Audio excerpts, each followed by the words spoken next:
Buenas tardes, hermanos nicaragüenses, público en general. Desde el Centro de Asistencia Legal Interamericano de Derechos Humanos, CALIT, le habla la doctora Yasmin Sánchez Granera para presentarles testimonios del horror. Hablan desde el exilio, expresos políticos y familiares. Como es sabido, Nicaragua atraviesa desde abril del 2018 una de las crisis de derechos humanos más prolongadas y sistemáticas de su historia contemporánea. La representación estatal contra los opositores a los que se les ha impuesto la prisión política como castigo ha marcado la vida de miles de personas. Frente a esta realidad, el régimen ha intentado ocupar el territorio de la memoria como negación y narrativas controvertidas que intentan hacer creer que se defiende de un golpe de Estado fallido. Testimonios del horror hablan desde el exilio expresos políticos y familiares. Es la primera de dos entregas que presenta los relatos de 5 expresos políticos y 2 familiares representados por el Centro Cálit ante la Comisión Interamericana de Derechos Humanos, CIDH. El libro es el resultado de una convicción profunda que comparten esos testigos del horror. La memoria no es un espacio que se construye solo, providencial, autogestionado, sino el campo de batalla decisivo donde se define una y otra vez qué es verdad y qué es dignidad humana. Khalid ha cumplido aquí un rol estrictamente facilitador, que no busca protagonismo alguno, aunque complejo y desafiante editorialmente, poner en formato de libro las palabras de víctimas que a la vez son testigos de la represión en el ámbito de la prisión política. Este rol es similar en el campo del litigio, en el que solo la historia de la víctima da sentido y ordena la actividad procesal y no al revés.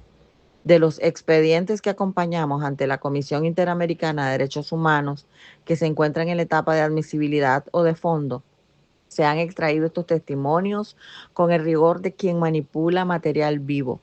El expediente jurídico es por naturaleza un archivo frío. Evidencias, escritos, fotografías, audios, actuaciones judiciales, dictámenes médicos. Las víctimas estuvieron convencidas de que estas historias son memoria y mucho más que una evidencia, por lo que manifestaron su respaldo unánime a este esfuerzo. Comprendieron la necesidad de poner sus relatos a disposición del público como una radiografía de la política deliberada de deshumanización de la dictadura. Así, el centro ejerció una labor que exigió una ética del cuidado de la palabra en aras de que la oralidad individual no sufriese distorsiones ni perdiera centralidad ante la tentación de cualquier intención de estetización estandarizada. Las declaraciones ya aportadas a la CIDH que contenían errores formales o de coherencia fueron revisadas con la autorización de los testigos. Asimismo, los borradores emanados de las entrevistas tomadas en ocasión del libro, que también se presentarán oportunamente a la comisión, fueron debidamente aprobados.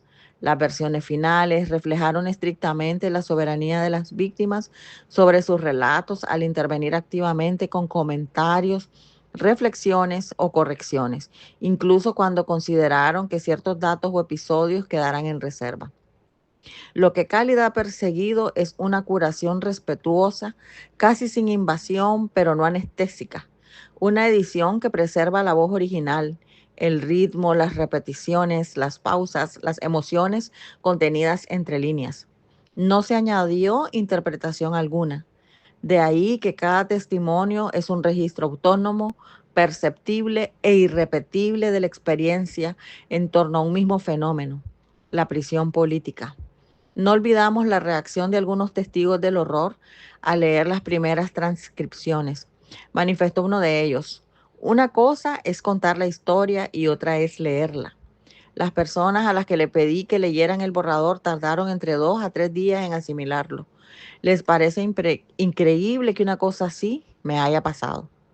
Por eso, por lo que hemos respetado la superioridad ética del dolor de estos relatos como una situación límite, aquella experiencia que desborda tanto en el marco narrativo como el jurídico y demanda ser preservada íntegramente sin atenuantes ni eufemismos. Cuando el dolor alcanza esa dimensión límite, adquiere una sacralidad laica. Es intocable, irrenunciable y simultáneamente constitutivo, preservador y custodio irrefutable de la dignidad humana en el aparato de represión de Daniel Ortega y Rosario Murillo, en las cárceles quiso aniquilar.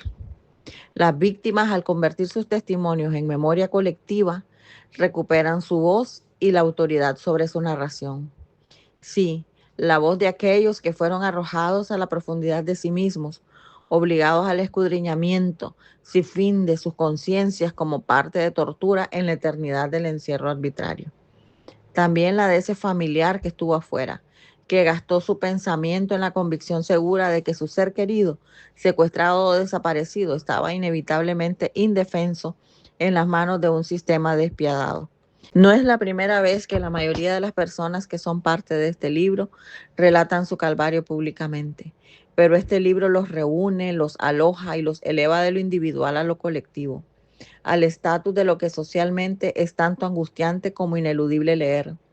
Pensar y recordar una y otra vez con la obsesión sana y necesaria para comprender y dimensionar la complejidad del momento que atraviesa Nicaragua.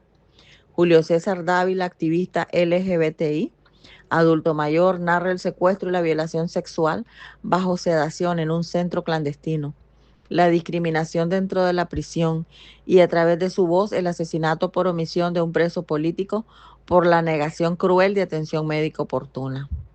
Max Jerez detalla con precisión la potencia destructiva del aislamiento prolongado en el Chipote, celda diminuta sin inodoro, duelo por la muerte de su madre, convertido en arma psicológica en su contra por los agentes policiales. Mildred Rayo refiere las secuelas corporales y emocionales, depresión postraumática, embotamiento emocional, que es un modo piloto automático, dolores nerviosos crónicos en hombros, cuellos y codos y las consecuencias de la violencia sexual sufrida. Vera, desde la frustración del anonimato del que se disculpa, relata de forma íntima, con dolor insoportable, la muerte lenta y abandonada de su madre con esquizofrenia, víctima directa de la detención de su hermano Rodríguez. Freddy Antonio Quesada narra cómo resistió el encierro en la Modelo, construyendo mentalmente un libro mientras soportaba tortura sonora y parálisis por terror ante las cámaras.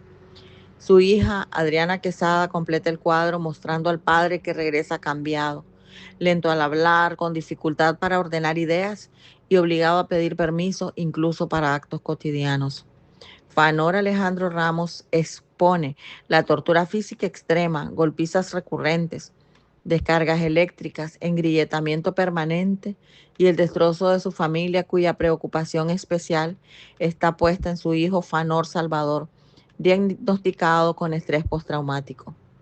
El prólogo ha sido confiado a Freddy Antonio Quesada, sociólogo deportado del grupo de los 135. Su reflexión abre el volumen con el peso moral de quien por sus opiniones fue censurado, con desaparición forzada, y ha elegido transformar el dolor en pensamiento crítico sobre la siempre pérfida cuestión del poder. Esperamos que estos testimonios del horror sean tratados con el respeto que merecen, como faros de memoria y como contribución ética a la verdad que Nicaragua necesita para sanar. Solo cuando la memoria habitada por quienes la sufrieron deja de ser territorio del régimen y se convierte en semilla de dignidad, de justicia y de futuro posible y cercano. Dani Ramírez Ayer, dispresidente.